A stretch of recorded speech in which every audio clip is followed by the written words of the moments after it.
Hello and happy Tuesday to all of you. Today we're going to talk a little bit from chapter 6 of God Online, A Mystic's Guide to the Internet by Bruce Epperly, about a nun called Thérèse of Lisieux. Thérèse of Lisieux died when she was in her mid-20s, and when she lived, spent a lot of time doing ordinary things with great love. She did all kinds of ordinary things with great love. And when she left the earth, it was interesting that Sister Marie of the Trinity described her path with these words. She has done nothing extraordinary. No ecstasies, no revelations, no mortifications which frighten little souls like ours. Her whole life can be summed up in one word. She loved God in all the ordinary actions of common life, performing them with great faithfulness, not even to seek to keeping an account of whether you make spiritual progress or not. That's not our business. We have only to perform all the little acts of daily life with the greatest possible love, to recognize humbly that, but without sadness, our 1,000 imperfections, which are always resurfacing, and to ask God with confidence to transform them into love. And Thérèse herself says, when I'm feeling nothing, when I'm incapable of praying, of practicing virtue, then is the moment for seeking opportunities, nothings which please Jesus more than mastery of the world or even martyrdom suffered with generosity.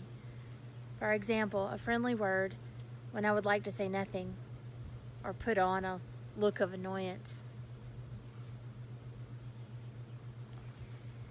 A lot of times when we are going through our lives, we want action and we want things to happen in a certain way, and we want excitement, and perhaps in seasons where we're rather cloistered in our houses or in our towns, not able to interact in the same ways. Especially in those moments, we are challenged to do all the little things that we do with great love. Because it's that love in our everyday life that makes a huge difference in the lives of others. It reminds me of a story about a friend of mine who had passed away a couple of years ago. I had a friend named Yoshiko, and she was an extraordinary cook. She had a dream of having a restaurant, but unfortunately, about the same time that her restaurant dream was about to manifest, her husband was really, really ill, and she also got ill and then was diagnosed with rheumatoid arthritis, and so then she was not able to open that restaurant, so that dream never got fulfilled. And if you looked at her life and her daily rhythms, you might, like Thérèse of Lisieux, say, I can't say that she did anything particularly extraordinary, but one of the things she was extraordinarily good at was infusing love into common situations, and particularly cooking. There were several dishes that she would make, and she even taught me how to make them. And when she would make it, it tasted so good. And when I would make it, even with her instructions sometimes standing next to me, it didn't taste as good. Now, those of you that know me know I really don't like to cook, much less love to cook. And so I would ask her, what is it? Why does yours always taste so much better than mine? And she would look at me in her little Japanese voice and say, I put the love in it.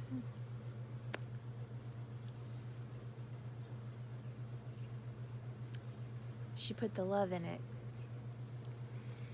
If everything that we did had the love in it, then it would make a huge difference. Another quote I heard one time was that people don't remember what you said or really what you did, but people always remember how you made them feel. If you put the love in it, whether you did anything particularly extraordinary, noteworthy, or said anything profound, if you made them feel loved, they'll remember. They'll remember. And so we come back to our topic of how do we interact with social media in loving ways? How do we see that as a sacred thing where we can embody the love of God for the people that are there?